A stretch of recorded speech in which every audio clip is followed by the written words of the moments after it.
It's now time to turn the table with CBS News' John Dickerson.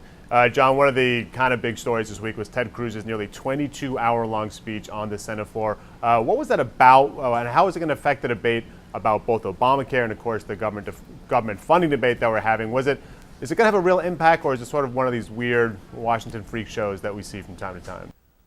Well, by the standard of freakish Washington stories, it was actually a new kind of freakish Washington stories. It was like it was sweeps week on C-SPAN. Not only did you have Senator Cruz giving his extended monologue, but then you had on Thursday Senator Cruz getting into it with Senator Corker from Tennessee, a kind of in-live version of a lot of the tension that's been behind the scenes, as basically most of the Republican caucus has thought that Cruz's strategy here is the wrong one. They approve of his goal, defunding Obamacare, but they just think the strategy is wrong because in the end, the Democrats control the Senate. And the problem is, and this 22-hour speech kind of crystallized it, is that time is a-wasting. With the government shutdown looming, that what most Republicans are angry, the majority of Republicans in the Senate are angry at Senator Cruz for, is that they think he's wasting time, which puts pressure on the House Republicans, who are ultimately going to have to try and vote something through to keep government running. If the whole thing collapses, they're worried the blame will fall on them. Well, that's sort of interesting because we saw a poll this week that showed that, I mean, you're right, I think that much of the conventional wisdom and believed by Republicans as well is that a government shutdown would disproportionately hurt them. And I think that's still true, but I think there was a Bloomberg poll this week that showed that the president's also going to get a lot of blame for this, and his approval ratings are taking a dip as well. Is this the kind of story where the average American just kind of casts blame on Washington writ large, or does one party stand to get hurt a lot more than the other party?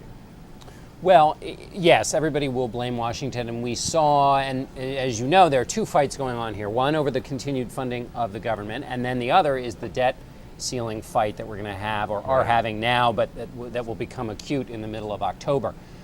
In 2011, we had a similar fight like this, and both parties lost. The president, his approval rating dropped to as low as it has in his presidency. And so there is a lot of peril for both parties here. I think what Republicans point to that has been shown consistently in the polls is that even if people don't like the Affordable Care Act, Obamacare, they don't like this pairing of it to a government shutdown. And that is the place where Republicans see vulnerability. They think that if this were just a fight on taxes and spending, they would have a pretty good argument. But if they make it about the president's health care plan, which is already passed, which has been, in a sense, ratified by the Supreme Court, and a presidential election, they worry that people will think, you've gone over the deep end here, and you've done something that's caused real economic harm, and that's the combination that will make it politically a problem for Republicans. Well, you mentioned 2011, and Todd Purtam's got a piece up on her site right now that says, kind of quoting Nike, saying the Republicans should just do it and go over the ledge and stop all this threatening. Do we have any sense of whether or not that is more likely than it was in 2011, or is sort of the idea that this is kind of how, unfortunately, how politics gets done in this town, is a lot of threats and a lot of threats, but we never actually shut the government down?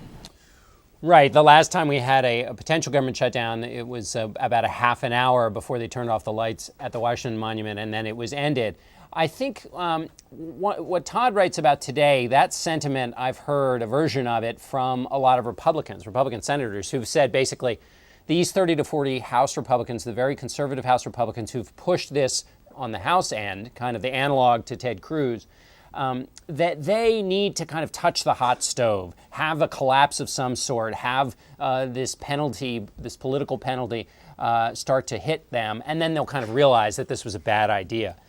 The challenge with that is, and then there's now some thinking about that in terms of have them go through the pain experience before the debt ceiling, because that's a really, of the two problems economically, the debt ceiling is one that will hurt the economy much worse. The problem with that is that many of the people taking this very hard line are not likely to learn that lesson, which is to say that if there is a huge crack up, they may very well say, well, it's because the president was inflexible. Or they may say, well, this is the necessary kind of break we need to have to get a control of government spending. So the idea that maybe these very conservative Republicans would change their behavior based on a collapse, that may not, in fact, turn out to be true. All right, John, you're going to be on the Political Roundtable this week on Face the Nation. Tell us about what else we can see on the show. Well, we have Senator Rand Paul. Bob will be interviewing him. Senator Paul will speak, obviously, about this kind of principled stand being taken by Republicans and where that fits in the contours of the Republican Party these days. Senator Dick Durbin will speak for the Democrats.